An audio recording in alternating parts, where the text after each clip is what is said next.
నమస్తే, welcome to Abhinav Bharat.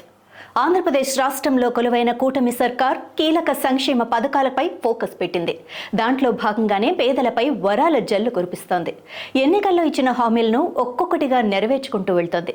ఇప్పటికే ఆంధ్రప్రదేశ్ రాష్ట్రంలో పింఛన్ల పెంపుకు శ్రీకారం చుట్టిన సీఎం చంద్రబాబు పేదోడి కడుపు నింపడం కోసం అన్నా క్యాంటీన్లను తిరిగి ప్రారంభించారు.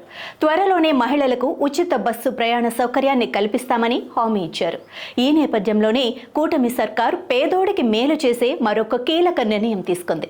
గ్రామాల్లో పేదలకు ఇళ్ల పంపిణీపై ఇప్పటికే నిర్ణయం తీసుకున్న సీఎం కొత్త లబ్ధిదారులకు గ్రామాల్లో 3 సెంట్లు, పట్టణాల్లో 2 సెంట్ల ఇళ్ల స్థలం ఇవ్వాలని డిసైడ్ చేశారు. అర్హులైన పేదలందరికీ సొంతిల్లు ఉండేలా చర్యలు తీసుకోవాలని గృహ నిర్మాణ శాఖపై జరిగిన సమీక్ష సమావేశంలో చంద్రబాబు అధికారులను ఆదేశించారు. ఈ విధానాన్ని కొత్త లబ్ధిదారులకు అమలు చేయాలన్న నిర్ణయం తీసుకున్నారు.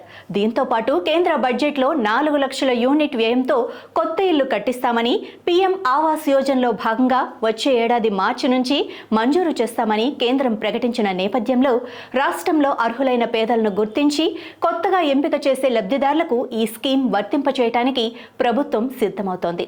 ఇందులో కేంద్ర ప్రభుత్వ వాటా 60%, రాష్ట్ర ప్రభుత్వ వాటా 40% ఉండనుంది. అంటే కేంద్రం 2.50 లక్షలు అందించనుండగా రాష్ట్ర ప్రభుత్వం తన వాటాగా మరో 1.50 లక్షలు వెచ్చించనుంది.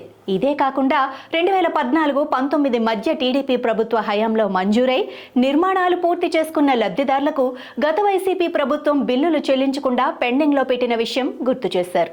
అలా పెండింగ్లో ఉన్న మొత్తం 950 కోట్ల బిల్లుల విడుదలకు చర్యలు తీసుకోవాలని అధికారులను ఆదేశించారు. గత ప్రభుత్వ హయాంలో ఇళ్ల స్థలాలకు లబ్ధిదారుల ఎంపికపై రాష్ట్ర ప్రభుత్వం వద్ద ఉన్న వివరాల ఆధారంగా మరోమారు తనిఖీ చేయాలన్నారు.